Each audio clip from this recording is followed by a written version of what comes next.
Questi 10 mesi di cantiere hanno segnato veramente la storia di questa comunità e oggi sono contentissima perché dopo questo incontro con l'architetto Cimino, che ha presentato questo progetto, il secondo stralcio del progetto, il fatto di essere qui con i tecnici, di essere qui con i cittadini, insomma cercare di continuare nel migliore dei modi con la condivisione, mi pare che sia anche un buon inizio di questo secondo mandato, insomma, ecco, quindi io mi auguro che il prima possibile ci sia il decreto di finanziamento dell'ulteriore somma di 1.400.000 euro, che i lavori possano continuare e che si possa arrivare appunto a coprire, a proteggere quello che è venuto fuori, proprio a conservare proprio dalle intemperie, da qualunque tipo di evento atmosferico, questo bellissimo e soprattutto indimenticabile luogo che rappresenta la memoria dei montevaghesi e non solo. E qui dobbiamo fare in modo che questo luogo diventi un luogo di memoria, di raccordo con il nuovo centro, quindi con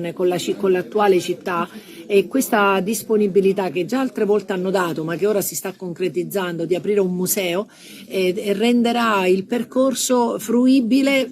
consentendo anche non soltanto di venire nel vecchio sito e quindi nella vecchia Montevago, ma di venire anche nella nuova Montevago per apprezzare, ricordare, vedere con i segni del tempo quello che questa chiesa in termini di risorse e in termini di reperti e di ricordi riesce ancora a trasmettere. Grande emozione e allo stesso tempo grande speranza, perché dal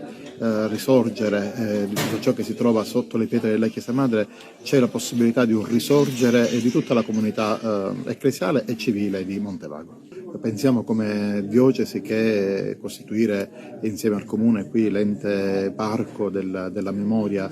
di Montevago può essere un volano anche di rilancio, ecco, della vita di tutta la comunità, sia dal punto di vista civile ma anche dal punto di vista economico di Montevago. Noi oggi, dopo questo primo intervento importantissimo, dove abbiamo estrapolato quegli elementi architettonici che erano caduti con quel tragico evento del 1968, del terremoto del Belice, noi oggi possiamo vedere la chiesa come ci viene consegnata. Ma per la tipologia della materia, per questa calcarenite di cui è composta la chiesa, dobbiamo pensare che essa sarà museo di se stessa, ma dobbiamo pensare ad una protezione che non vada a ripercorrere gli elementi in pianta architettonici della stessa chiesa, ma che sia una protezione dagli agenti atmosferici per farci godere anche in futuro e quindi diventare memoria di se stesso quali erano gli elementi di quel Duomo di Montevago. Dobbiamo raccontare della vita che si svolgeva a Montevago prima, durante e dopo il terremoto, e questa è la sede appropriata, e questa è la sede principe dove noi possiamo raccontare la storia di una comunità, la storia di un territorio che ha tanto subito in tutti questi anni.